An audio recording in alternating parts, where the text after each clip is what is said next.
Hi, and welcome to Three Questions, where I ask a guest to choose three questions out of five, and then we talk about stuff. Today, I am happily joined by Tricia Ebarvia, who is an educator, a writer, a institute slash thought leader. Even though I don't love the term thought leader, to be honest, I have to Mm-mm. say I'm sort of allergic to it. And yet, if there was a definition of the word, I think you might be one of them. Trisha has one of the things I love about listening, learning from you is that you have like this laser like intellect that I get a lot from, and a kind of force of spirit that teaches, inspires, that I just respect a whole lot. And also kind of just a wry wit that I really like. So I appreciate you coming on here today, Trisha. Yeah. Thank you. Well, thanks for having me, Kate. I like that. A wry wit. Okay, I'm going to try to live up to that today. No pressure. You just need to have a Yeah. fierce intellect, a force of Yes. spirit, I'll and a wry try. I will wit. try to do all the things. I will try to do all those Great, things. great. That's awesome. I I'm can't going to tell my promise this. kids. I'll be like, Yeah, kids, my kids at home be like, I'm witty. Did you not know? officially witty. Officially Yeah. All witty. right. Perfect. So Trisha, your first question that you chose was to tell a little bit about your origin story as an educator. How did you get into this? Um, my witty remark is like, well, what else was I gonna do? But no, I think I didn't. I say all the time that if you had told me that I was going to become an educator, like a teacher standing in front of kids all day, I would have thought you were crazy, because that's not the life that I imagined, or the career that I imagined for myself when I was growing up. Highly introverted, and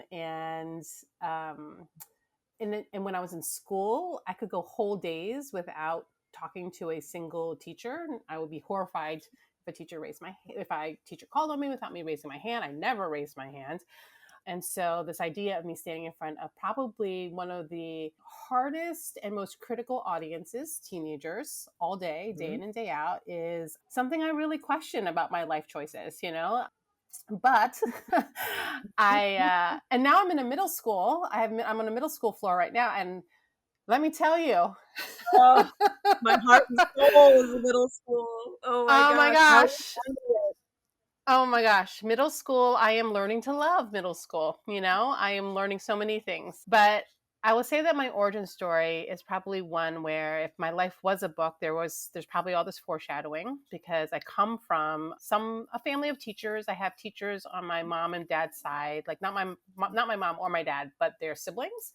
And I think that growing up, education was something that was always, my parents are immigrants from the Philippines, so education was something that was very much like instilled in us as a core value.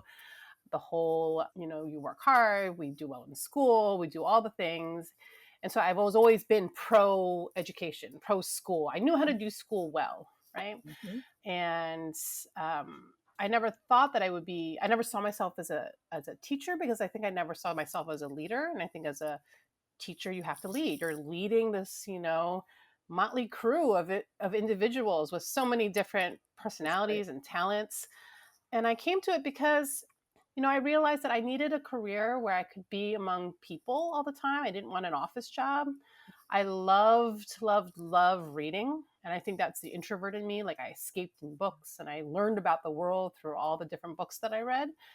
And when it came time to sort of pick a job, I thought, what can I do that puts me in relationship with lots of people, that I'm not sitting behind a desk, and I think that feels like it makes a difference. And I think that Yeah. was the key, because I think one of the things I did in college was I learned a lot about public education and the history of public education in the United States. And I always wanted something that felt like I was doing, that was going to make the world better, right? And I don't know of another career that can have such an amazing impact and really make the world better than teaching. So Yeah. No, I feel that. And I think we mm, share this. I don't know if we ever talked about this, but the last thing I said I was going to be was a teacher yeah. or a writer. I was going to do anything but teach and write. Oh, And I'm like, writer's well, even worse. worse. Yeah. Avoid Yeah. it like the plague. And here we are. It's funny how it's like we're all living little Greek plays, right? Where we Oh can't yeah. avoid our fate, We're like, I shall not do that. And then here Yep. we are. Yep. It's funny. What do you notice is the biggest difference between middle and high schoolers to you? Because my classroom teaching experience was in middle school, right? I was an 8th grade teacher. And then now I work in a lot of high schools. And it's taken me some time. I don't even know if I still have the exact right mojo when I'm in a high school Uh-huh. class. You know, it's like I always feel like Yeah. I'm Barney, you know, like I'm like, "Hi, kids." And they're like, "Oh, you're so lame." They're like, We're you're too much. You're doing too much. too much, too much. Yeah. I think that middle schoolers, there's just so much more that is out of their control. Yeah, And yeah, that's the way to put it. and I think that the whole middle school life is just a manifestation of their Yeah, response to all the things they can't control. So it's just it's all developmentally expected, it right, is. and necessary, but it's a lot. It's a lot, It's a lot. Yeah, everything's intensified. I feel like by high every school you tend to chill just a little bit more, like you're whatever the ego super ego part, if you're like a Freudian person, like it helps you out a bit. Yep, But yep, in middle school you're just like the pure id part of you, and you're pure, just trying to pure. you're just managing it. And The whole school is just a big emotional chain reaction. Do you know what I oh mean? All day it's long. yeah.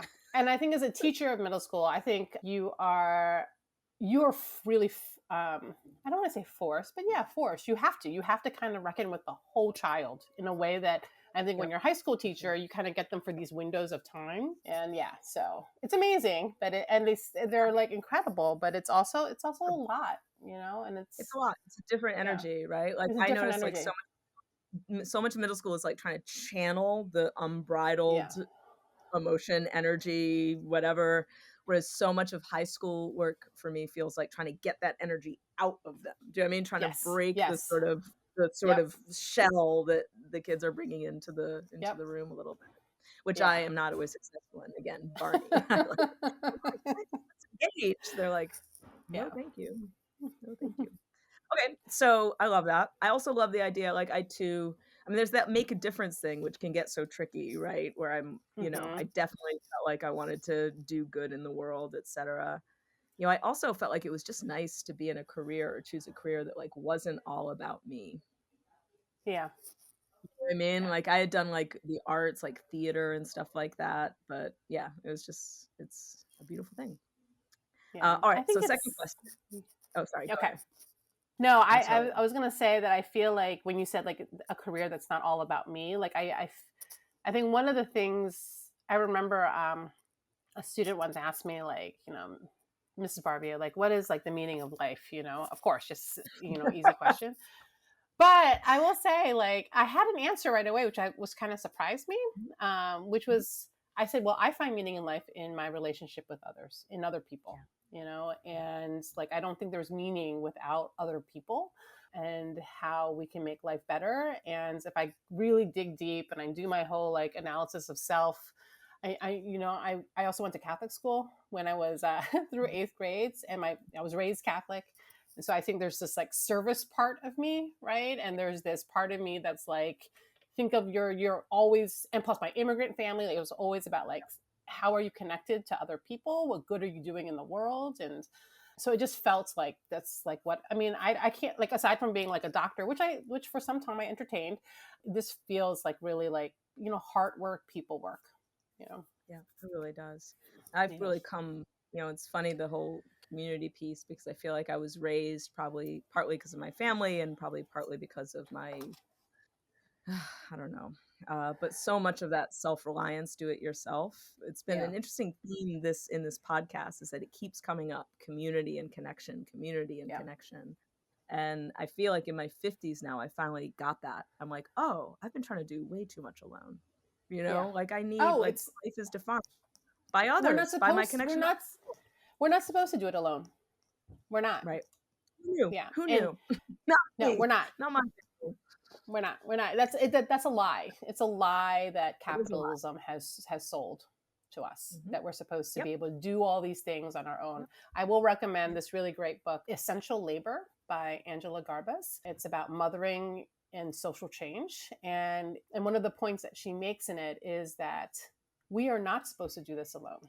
Like we are supposed to, human beings are, we are of the village, right? And so this idea that I will raise my nuclear family by myself, that I will, take care of my parents by myself, that I will do all these things by myself is a falsehood. We should be being together.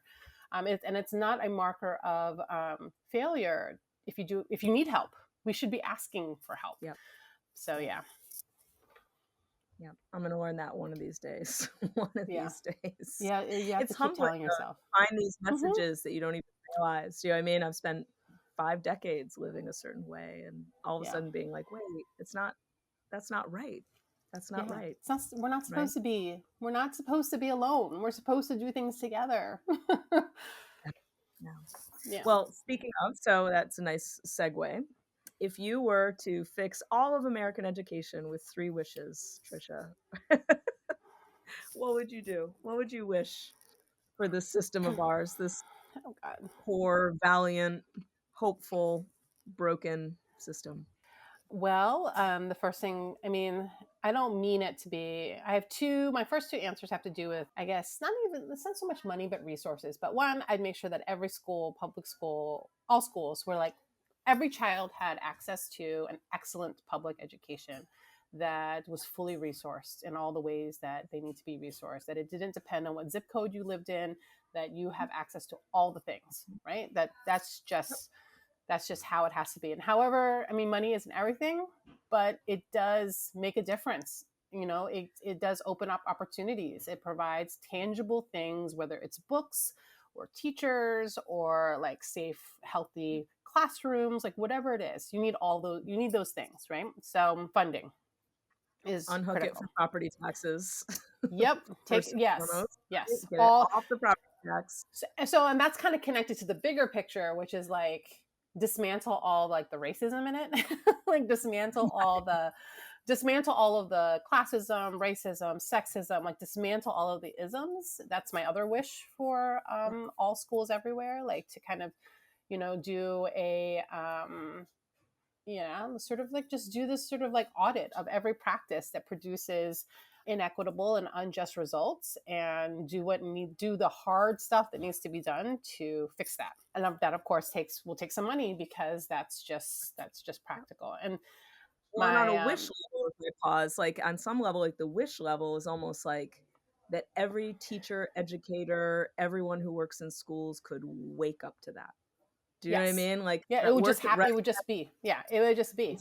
Yep. everyone could wake up and be like, oh, this is a problem we need to solve right now. Yep.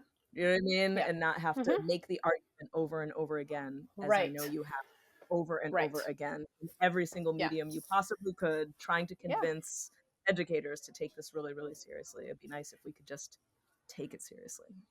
Yeah. And I think on another wish level too would be that everyone, like not even just people who have kids in school, but just like every single person would understand the necessity, right? Like, because I think about in most communities, the majority of people in a community don't have kids in public school, right? And then there's like all this like, well, why am I paying for this? Like, to understand that public education is a public good, right? That it is something that is good for all of us. Because when I have great public schools and I have kids have a great education, then I have great doctors who care for me. I have great innovative people who are going to think about solutions to things from cancer to roads to like urban sprawling, like everything. Like I just like it's in all of our it's in all of our interests to make sure that we have really well funded and well resourced schools. And so here's my next wish along those lines, is to make sure that we have really well paid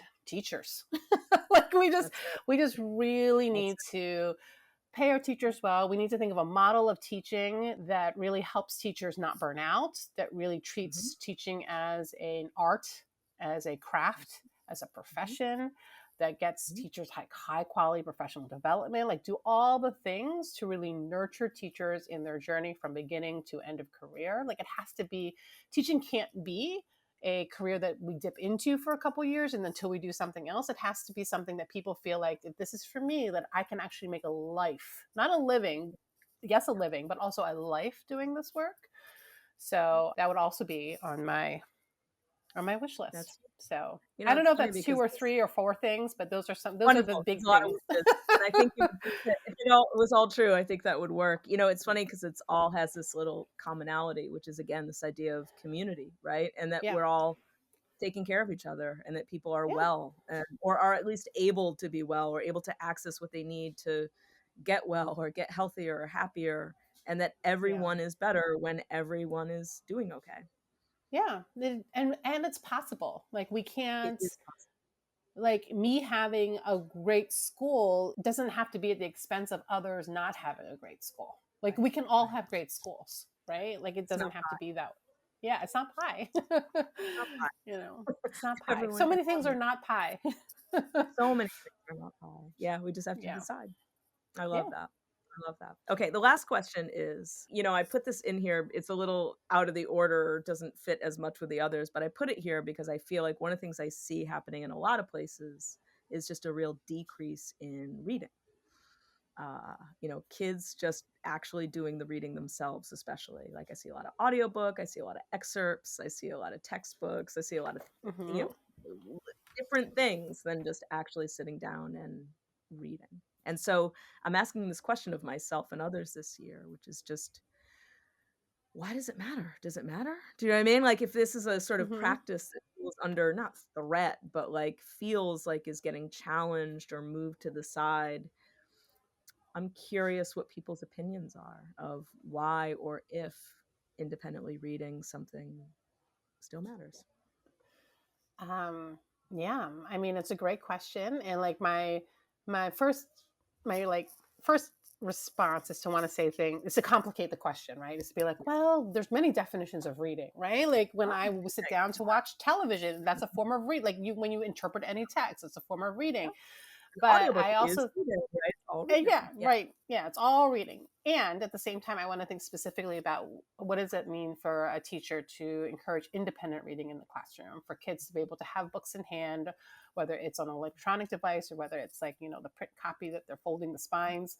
And I think there's a couple reasons, but I think one, I think independent reading is inherently it's about identity, because I don't think a kid picks up a book to read unless they need something in that book for themselves at that moment in time, right? Like kids read what they need. Kids will choose to read what they need. And I think back to like, there was this lesson that many years ago, I had this sort of epiphany about independent reading because, I'd have colleagues who'd sometimes question the types of books kids were reading. Well, they're just going to read fluff or they're just going to read blah, blah, blah. And there's all these value judgments and kind of this ageism against like what teens need, right? And I was reminded, I like went into this used bookstore and I found these like old copies of the Sweet Valley High series that I used to read. And I mean, and when I go and do PD and I do workshops and stuff, and I ask teachers like about like, oh, what's the books that you read? And I admit that I read Sweet Valley High, and I ask who else has read them. At least half the hands go up, right? And I think for me, if it's like a good reminder that my middle and high school English teacher would have been horrified by my selection of independent reading. But these were the books that I was reading late at night, the whole stereotypical under the covers with the flashlight, because I needed something in those books. Like, and I think about my identity as someone who grew up in predominantly white schools, as someone who was trying to figure out what it meant to be like a teenage girl and a very specific type of teenage girl. I was like trying to understand my classmates. And, I grew up in this sort of very middle class, kind of like predominantly white suburban neighborhood. And I was like, what does it mean to be this thing as I was looking around? And that Sweet Valley High stuff, those were windows into that, right? And again, I was highly introverted. So these books told me, they gave me like the backstory about like, this is what I'm supposed to say. This is how I'm supposed to act. This is what I'm supposed to think. And it helped me. I'm not saying it was right. There's a lot of I mean, I internalized a lot of problematic things. But it was a way for me to understand, right? I mean, I really wish I would have had more other different Sure. types of windows, sure. But I was expressing a need to understand something about my world. And this was the way that I was going to understand it. And so I think that there are ways that kids need to feel understood, especially in a world that's constantly telling them who they should be and constantly putting them in boxes and even dehumanizing kids and their identities. Like kids need to be able to find a space, even if it's, and maybe more important, that it's an imaginative space to be human, right? To see themselves, to see other people, to develop empathy. And when we think about empathy, we're always thinking about empathy for others, and you get to see other people's experiences. But I think even having empathy for yourself, right? That sort of like under having grace for yourself, seeing your own internal messiness reflected in a way that feels like, okay, like I'm not alone. And, I think that there's been all this like studies and stuff about how loneliness is this epidemic right now, especially for young people. And I think independent reading, where they get to choose, they get to express, have agency about what they need to read about in order to understand themselves and others, that is not something that can be taken for granted, right? I think the Mm. more opportunities we have for kids to feel human, to get in touch and be in touch intimately with their own humanity, then that's healing work. And I think when you have people who are in a healing space, we're less likely to also hurt each other, right? Like, and I don't know, like I don't have, scientific like evidence that says that, but I believe it's true. I mean, I Who knows? believe that we know it's true, right? I believe that like when we're in a place of care and we're gentle with ourselves, we can be gentle with others. We can I experience that. So yeah, There's so much of it, right? It's like, because independent reading, choosing a book to read and reading it, it is a human act. And so yeah, it's messy and it's organic. And I think, like, to your point, like, okay, we may not have, I mean, there's research. I know there's research, whatever. But like, I don't want to have to prove that with data. right. I want to be able to say, like, we know that reading Yeah, is good. We know that yeah, choosing a book to read is good. We know that people read for lots of reasons that are yeah. important, like whether it's finding ourselves or seeing others or empathy. I read fantasy all the time because I needed the Mm-hmm. hero. I needed to Yeah, constantly read about the hero who is struggling but rose above. Do you know what I mean? And I always found yeah, it this cathartic thing, and it gave me strength, to face yeah, challenges in my own life. And like, I wouldn't have gotten that from whole class novels. I wouldn't have gotten that from a Basil Reader. I wouldn't have gotten that yeah, from excerpts, right? I got it from the books I got to choose to read, like yeah. Sweet Valley High. My dad actually was a college professor, and he um he bought me the Sweet Valley High books, and Oh, the look of pain in his eyes when he would give them to me. Do you know what I mean? It was like this real, but it was always so touching to me that he did that anyway. You know what I mean? Even yeah. though he was like, Mm-hmm. "Ugh, here, read this," but he I did mean, it, right? yeah, I used to, for like a quote good report card. Like we used to always, my brother and I used to always be able to get like something at the store. So, Mhm. and my choice was always I would head right over to the book section in Kmart where they had all the books and they had the Sweet Valley High Yeah, series. And like back then, books were like $3.95, and I would pick the next one. You know, it's very exciting. I feel it like I can was. taste the books Sweet Valley High. Do you know what I Oh mean? yeah, There's like a whole full body experience. I can smell it, I can oh yeah. taste it, I can, yeah, it's You can see the amazing. cover in your mind, right? I mean, Oh, it's imprinted in my mind, yeah. The yeah. little circle, the little Mhm. frame. Oh What were their yes. names? Uh Jessica huh. and hmm Jessica Their and name. Oh, Elizabeth? Jessica and Elizabeth Wakefield. That's that's right. Wakefield, that's right, that's right. A window into something. It's a window into Yeah. something. Oh, it was definitely a window. Mhm, But mhm. again, like that's I'm always curious when kids pick things to read. It's always like, I mean, I always like have a wondering around like how is this book, like what's the messiness in their lives they're trying to navigate right now, and I'm so glad that they have the space, to be able to do that. Yep, me too. Yeah. Well, thank you, Trisha. I appreciate you coming Thank on you, and chatting. Kate. I hope the start of the school Yeah. year goes as smooth as humanly possible, and, as always, it's Yeah. great to see you. Yeah, thank you. I miss you. I know, same. I'll be excited to see you in NCT.